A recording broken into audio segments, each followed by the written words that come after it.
our band leading us in worship. I have to give the Pastor Tim line. He says that every week. Let's give it up for the band leading us in worship. Also, Pastor Tim, we miss you. He's at home recovering from back surgery. It went great. He got it all is what he said. I'm like, what is that? It was herniated. They shaved it off. He should be one and done. So we're looking for complete and total healing. We believe that God is going to do that. So all of you, maybe we can just make sure you reach out to him and tell him how much you miss him. And you can't wait for him to get back. He would love that encouragement. He is his as usual cantankerous self. Do you know that word, cantankerous? This has always got something to say. He came out of surgery like that, right out of anesthesia. And I can't even repeat the things he said. It was inappropriate. FaceTimed me in Friday afternoon after we got done. And I was like, well, there he is. If he had said something sweet and nice, I would have thought he's still on drugs. But, it was nice, but it's not appropriate. So, we're very thankful that he was able to get through that. And if you are coming in today and you're visiting with us, this is a Girl Power Sunday is what we like to call it. It's once a year. We just returned from Sisterhood Retreat 2022 yesterday. And we know that the Word of God is not just at a Sisterhood Retreat just for those who are attending, and it's for everyone. It's for male, female, kids, grandmas, grandpas. It's for everyone. So the Word of God is living and active, sharper than any sword that you can find, and it will always divide right through to our heart when we need it. So today, whether or not you went to this, whether you know what I'm talking about, maybe God has something for you today. So this year our theme was really on freedom and finding the freedom that God gives us and that Christ offers us and walking in that. So what we found was, it's kind of like, have you ever seen, have you read The Lion, the Witch, and the Wardrobe, the Narnia books, and it's like, for freedom, or maybe Braveheart, Narnia, Aslan, for freedom. That's what I imagine verse 1 is saying to us in Galatians. I just kept yelling that over and over in the last couple of months as I was preparing for this and looking at it. That's the movie moment that I imagine God is like yelling in the soundtrack of our lives behind us. Listen, it's for freedom that I set you free, just because I want you to be free. So that's really where we're going to go today, is talking about the purpose of freedom is for freedom. That's the reason. It's right there in Galatians 5:1. We're going to break apart this verse for a few moments, and then I want to get into some visuals. I like a visual. Do y'all know this about me? I'm going to pull this in some. I feel like it needs to be front and center. Excuse me for a minute. Pull this way in. Oh, Lord. Now, can you see it a little better? We don't want that to be off to this side. This is my yoke. Anybody carrying a yoke today? Did you guys have this in the back of your car, just in case you need it? I bet we do. It's just invisible. What? If anybody could do the thing. Do y'all know this is a thing? Look, if you don't know. Okay, for everybody over 28, this is the thing they do to be like, oh yeah, man, that's amazing. But you have to flick your wrist and your fingers so violently, we would break it. So don't try it at home. Some of these guys work on that move for years. They're like, it took me a year to do it, and now I got it down. Okay. It's constantly at my house. I'm a boy mom, can you tell? Every time a football, like a touchdown, everybody, anything. Anyway. Yoke. We're going to get to this in a minute. This is the kind of stuff we carry around. So it's for freedom that Christ set you free. It's just for freedom. And what that means is he paid everything for you. Jesus Christ at the cross, his sacrifice for you, handled any debt that you might owe. And we don't keep owing that debt. It's been bought and it's been paid for. We get to live a new life now. So he says, it's just for the purpose of freedom that I set you free, because I want you to have a better life. John 10:10 says, I came here so that you could have an abundant life. You could live above what you think you can live, which means you can have peace and you can be happy and you can be content and you don't have to be bitter and you don't have to be defined defined by anything except what he says that you are and what you can do. That's what freedom means. It is for freedom that I set you free. And then the warnings begin after that. It's just one sentence of like, this is why, and now look out because this is what's happening. Look at keep standing is what it says. Keep standing firm, and stop right there. Keep standing. Why do we have to be reminded to keep standing? I feel like when we see a little message like that in a verse, it's like, oh, I need to lean into this. Sometimes we skip right through them, but really sometimes we need to sit and stay and lean in and hear what he's saying. Keep standing firm. That's a reminder. I see that as something is coming that's going to challenge your freedom. Something that's coming that's going to want to take that. Something that's coming that's going to want to knock you back a few steps. Something that's coming that's going to want to make you doubt that you do have freedom, that you can walk in that. So look out because something's coming. You have to keep standing firm. You got to keep standing firm. Verses 16 and 17 on down in chapter 5, they tell us this war that's setting up. Whenever we give our heart to Christ, this war sets up because we have a human side. It's called flesh. That's what the Bible calls it. And the human layer of us then interacts with the Spirit of God that's now inside of us once we have that exchange with Jesus and he rescues us from ourselves. He saves us, as we say in church. This starts. It says walk by the Spirit so you won't carry out all the desires of your humanity, of your flesh. But look at 17. It says the flesh sets itself against the Spirit and the Spirit sets itself against the flesh. They're in opposition to each other so that you can't even do what you want. So has anybody ever felt this battle raging inside? They're in opposition to each other. This is a verse that I have been studying and looking at this entire chapter for years, really. We've discussed it in all levels and all layers at Genesis Metro, whether it's with kids or it's teenagers or it's young women that are, young moms or young professionals, or it's men who are blazing a trail. This verse exists for every one of us that find ourselves walking with Jesus. Because we are inside this flesh. We won't get away from our humanity. So then we have to be aware and cognizant that this is taking place inside. That this battle rages inside all of us. That's why we have to keep standing firm. Because we're going to feel like we want to be pulled back. And it's going to feel natural to get back into the things that want to take us back. And that's the next phrase. It says, don't go back. Go back to verse 1. Keep standing firm. Don't go back to slavery. Don't submit yourself to that. Don't let that back in, is what it says. It is for freedom I set you free. Keep standing firm.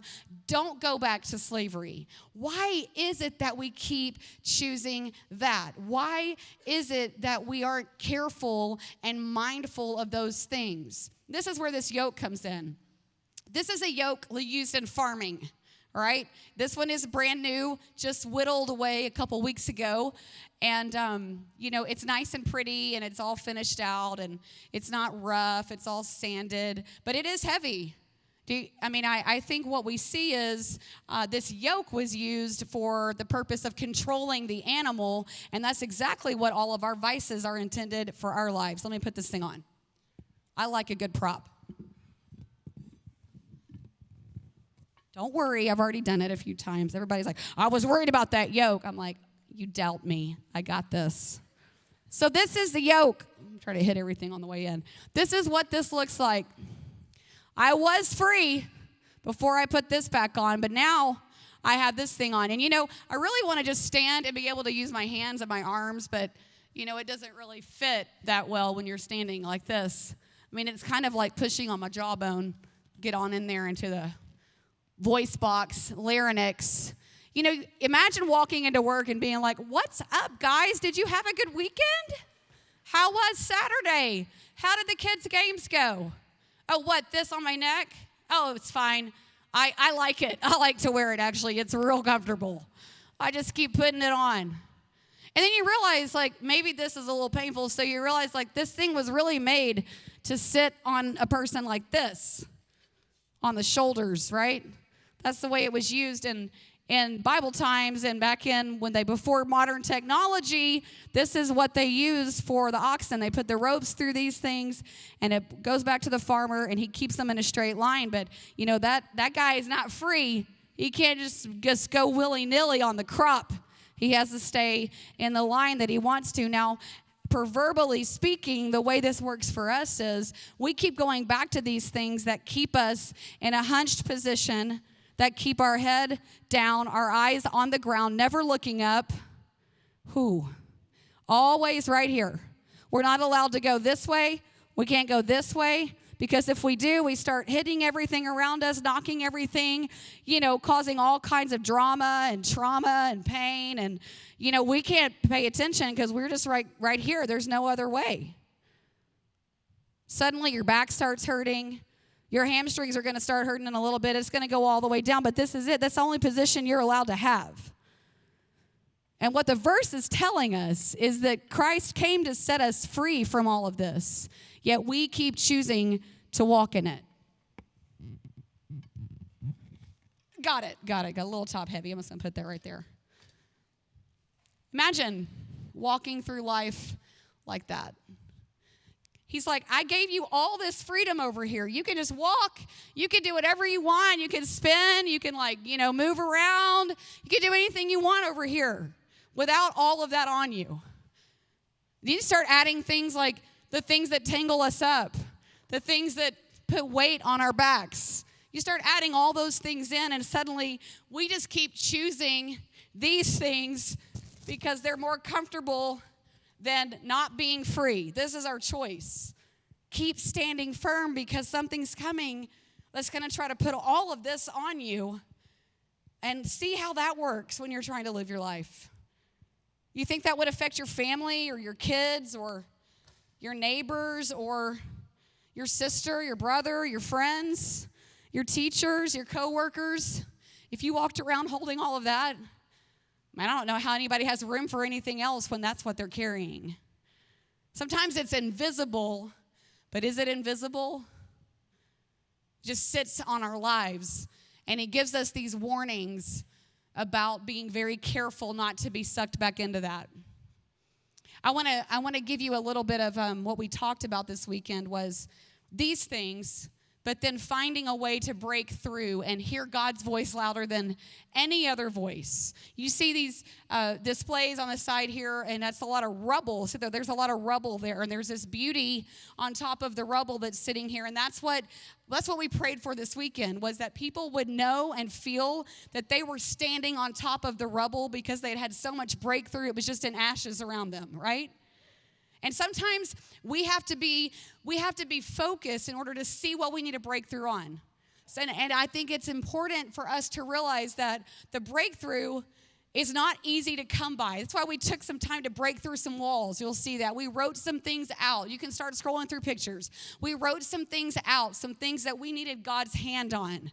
Then we tore those things open, and we busted through those bricks. And then you took that key that you found inside, and you went over to find your panel of walls where you would then begin working on the breakthrough. Because breakthrough isn't easy. The moment you have the realization of the thing that needs to be fixed, the things that you need to let go of, that's when the work starts. But it takes a minute to get through all of the layers that are inside there, that have built up inside of you, that are blocking you, that are weighing you down from what God wants. And that's what this represented. We had so much of that. And when we got done with this part, of course, we had church at night, and we all got our scriptures that afternoon. After that wall, we took that key, we opened that box on the other side of that breakthrough, and we got our page of scripture. And this is my scripture. You'll see people reading. Some were done earlier, some took a little bit. But what we saw is God always works so good in this, doesn't he? He works so good. He tells you exactly what you need. Sometimes it's what you need, not what you want, right? Sometimes you're like, I don't know what this means, to give me a new one. You'll know in a few months. I've had a few years like that. I had 3 years in a row of the same exact page. And it was the one that's like, I've been begging God to take this thing out of my side. And he's like, nah, you're good. You stay with it. I'm right here. That's what mine was 3 years in a row. So I was happy to get a different one this year. Because you feel like, oh, he's trying to tell me something. Got it. When do we clue in? You start hearing things over and over and over. And you're like, man, keep hearing that. Maybe we should listen. So I got Acts 3 and 4, and I wanted you to hear a little bit about this. I had to, of course, I'll take some more time to dig into this page, but I wanted you to see this was pretty cool to get this and read this just before we started Friday night. This is about a breakthrough moment that this person had, but it's an interesting way that this story plays out. So Peter and John, they're like, superheroes of the faith at this point. They have all just witnessed the Messiah being crucified, and he has died, and he has been buried. And of course, we know the story. God miraculously raises him from the dead. He walks out of that grave all cleaned up, no blood, all is fine. Like he's been in triage, he's been all cleaned up. And of course, he walks around for 40 days as Jesus, but kind of not Jesus, just kind of, under the radar, because we don't want anybody, we don't want to alert any of the officials. And then he ascends into heaven, and he puts the power on the disciples, and he's like, go change the world, you do it. And we're sitting here today because they did it. This story takes place just a few, probably we're talking about a month, 2 months after all of that has transpired. So Peter and John are going to church, and there's this guy laying on the road. You can go ahead and start following me along in Acts chapter 3, verse 2. There's this man who was lame from birth, and he laid at this gate to the temple. So it's not even inside. It's like at the doorway out there. Like not this door, the one that goes to the outside. But it's this beautiful gate. It's called Beautiful. It's like to the gate called Beautiful. And he laid there every day begging to be carried in. Now I'm just going to go ahead and lay it down real quick. There's a full-grown man laying at the temple gate every day. Just, laying there. Just waiting for somebody to come by and take me in. Passive. Some of us live like that. Just waiting for somebody else to do it. You're not going to take the lead. You're not going to blaze a trail. You're not going to be proactive. You should go in, but you'll wait for somebody else to go first. And maybe they'll just pick you up and take you. And then maybe they'll drop some gold off on the way. Maybe they'll give you $20. Maybe they'll give you $100. If they're feeling really spiritual, man, they might just Venmo you $1,000. Wouldn't that be amazing? This guy just lays there. A full-grown man. I mean, at least half more of me tall. I don't know. Was he big? Was he little? Was he a scrawny guy? Did he look like The Rock? Well, that'd be fun if it was The Rock. Now pick me up. Let's see how that goes. But he was waiting. There's another version that says he expected something from them. He looks at everybody going by. Does he give them the sad face? The look that people give when they want something and they want you to ask what's wrong. And they're like, oh. Some of you are like, I'm not asking you what's wrong. I know that's what you want. I'm not doing it. I wonder how many people passed by him. But clearly this was working. He'd been doing this for years, laying at the door. Can you imagine walking over someone like an old sloppy dog right over into the middle of it, And somebody would pick him up and take him in, and they would give him money. In my mind, I'm like, this guy has figured it out. He's going to have a nice steak dinner tonight. Some nights it's chicken. Some nights it's dollar menu at McDonald's. But maybe tonight's a steak night. I don't know. We'll see. Waiting for them to give him some money. And Peter and John are kind of not having it. I don't know what happened before this, but in my mind, Peter already looks frustrated before this even starts. So they're asking him for money. Go on to the next verse. I think it's verse 4. Peter looks straight at him. Look at me. You've done this with your kids? Look at me. When my kids were little, I'd be, look at my eyes. Look at my eyes. Does anybody do this with your kids? It was like, I've had enough, and we have now reached it. And then you're like, you do. And then they're looking, and then they're like, I'm like, oh, look at me. And it's like, I want to have a stare down for a minute before we induce punishments. I will take a kid out. I ain't afraid. That third one just, by the third one just wears you down a little bit, but you're like, I will cut you. Let's go. You touch that again, you're going to see what's on. That's exactly, I feel like that's Peter right here. Look at me. Look at me. He's like, I am sick of this guy sitting here every day waiting for someone to carry him in. You want a breakthrough? Or do you want it? Or do you just want somebody to take you and you don't do any work? But you just get carried into the places where breakthrough's happening, but you don't really want it. You're not doing anything for it. You're not aware of anything about yourself. Don't you realize, like if he was in this day and age, we'd be like, dude, what Enneagram are you? Get up and do something, right? People would be like psychologying him. Where's the self-awareness there to do something about the position you find yourself in? Your legs don't work, but is anything in you alive and awake and ready to meet? You're at church. You came to the church doors. You clearly want something, but you're looking for the wrong thing. And then Peter says, hey, I don't really have any money to give you. You look at me. I feel like he's like, look at me. I don't have any money for you, but the one thing I do have is Jesus. And in the name of Jesus, you need to stand up and you need to walk inside so you can find him for yourself. That's a breakthrough. I like that. Peter's getting sassy in his old age here. He's already cut off a guy's ear. Jesus is like, Peter, just come on, calm down. Puts the ear back on, back in the day. And now he's like, all right, I'm going to just rein myself in here. Look at me. Get up and walk. He's just like all the restraint. He wants to just knock him around a little bit. Whack, whack, whack, whack. Get up. What's great about this moment is, I didn't put everything in because I want to describe it to you, is this guy, I'm curious. There's a lot of I always say, I wonder, you can tell the men wrote the stories here because there's not a lot of details. I have a lot of details I'm missing. I want to know what happened between that statement and this. And it says, they took his hand. And I'm like, did he reach for you or did you reach for him? There's a difference there. I just want to know. Did he want it or did you want it for him? And then your power I just have all these questions. But nonetheless, they take his hand. He starts to stand up. And it says immediately power returns to his, function returns to his feet and his ankles and he can stand. And in my mind, I'm like, is he checking, when you fall and you're like, is everything still working? Did I break anything?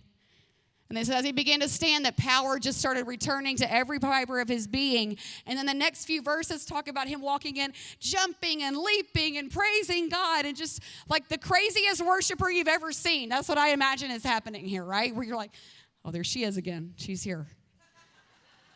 Just saying. People are expressive. And I say, go for it. You express as much as you want. Or you sit in your seat as much as you want. It's really real personal what's happening between you and God. There's no judgment here at GM. This guy's running everywhere. And then the people in the church, they start to go, oh, look at that guy. Isn't he the one that lays by the gate? Peter, John, you did this? That's awesome. Way to go, guys. And if they were not spiritually astute or not discerning, they might go, yeah, we just, we talked to him a little bit and just spoke some boldness into him, speak the truth in love. And he just stood up. It was just amazing. Yeah, thank you. Very, very glad to be used here today. Don't you hear that sometimes? Everybody's trying not to laugh. I'm being facetious. You can laugh. Some of you are like, oh, is that what I sound like? But they're like, Peter, John, wow, that's amazing. Look at this guy. He's been laying there for years. And Peter again steps up to the plate. And Peter, I don't know what happened here, but something. Peter steps up to the plate. And he's like, hang on a second. Let me be really clear about what just happened here. It's Jesus that does the healing. I didn't do anything. But the one that you crucified, then he gets real snarky. Hey, the one that you crucified a few weeks ago, and then, you tried to beat him and stone him and all that, and then he won. You lost, you're a loser. That guy, he's the one that did this, not me. I just want to be real clear what happened here today. So there's no ambiguity that it's Jesus that does the power. It's Jesus that does the healing. It's Jesus that doles that out. And you can have it and I can have it, but we can't do it without him. And this man, he can't walk without him. It's Jesus. That's the only reason breakthrough is possible, because of Jesus. So we would all be this man laying down, waiting for someone to come along and pick us up. We would be the one that would be buried under the pressure and the weight of the yoke and the backpack with bricks and the rope that entangles. We would be the ones laying here on our backs with no initiative, no proactivity, no desire, no grit, no purpose in walking in what God has for us if it weren't for Jesus. So let's not be Let's not be confused as to what's happening. It's God that has the power. It's God that makes the breakthrough. But it is our job then to do the work after the breakthrough. You can't just have a realization and have a moment with God in a service, or maybe you're in your car or you're at home. Sometimes God just does that. Have you realized that yet? Sometimes you're like, oh man, I feel like God was just saying something to me in a song that comes on the radio, whether it's Christian or not. He speaks in every medium if you don't know that yet. Sometimes it happens here, sometimes it happens out in a random place, because as Pastor Tim said last Sunday, he will always find you because he's always pursuing you. But it's Jesus that brings that healing, that power, that breakthrough, that awareness, but it's us that have to do the work. We can't just have the moment and then go back to our lives and start picking all of this up, because then guess what? Then we lose the awareness again that there was a breakthrough in the first place, and we find ourselves again in another setting, completing that cycle again. Oh, I'm having a breakthrough. Oh, it's the same one. I'm having a breakthrough. It's the same one. And we go back and back and back and back because we haven't done any work to keep that or develop it or evolve at all spiritually. Just as we grow in our physical bodies from childhood to adulthood, we need to grow spiritually from childhood to adulthood, so then we can be about other people finding freedom. At some point, you have to flip that switch that it's not about me anymore meeting with Jesus. It's about me creating opportunity so people around me can meet with Jesus and have breakthrough. That's the purpose of our lives. So breakthrough is the beginning. There's a lot of work after that. And God designed for you to walk in freedom. Let's pray and let's worship. God, thank you for all that you've done. Thank you that there is nothing that can separate us from the love that you bring, the power that you bring, the purpose that you have for our lives, the race that you've marked out for us. God, you and you alone bring the power. You increase, we decrease. We're here to serve you. We're here to serve each other. We're here to love and show that that's what you bring into our lives. The only way we have that is from you.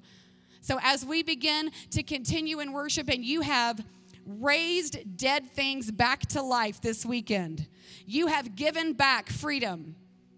May we see, as your Spirit falls on us, that then we have to take the initiative to do the work and have the spiritual grit to run that race with perseverance. In Jesus' name, amen. Let's go.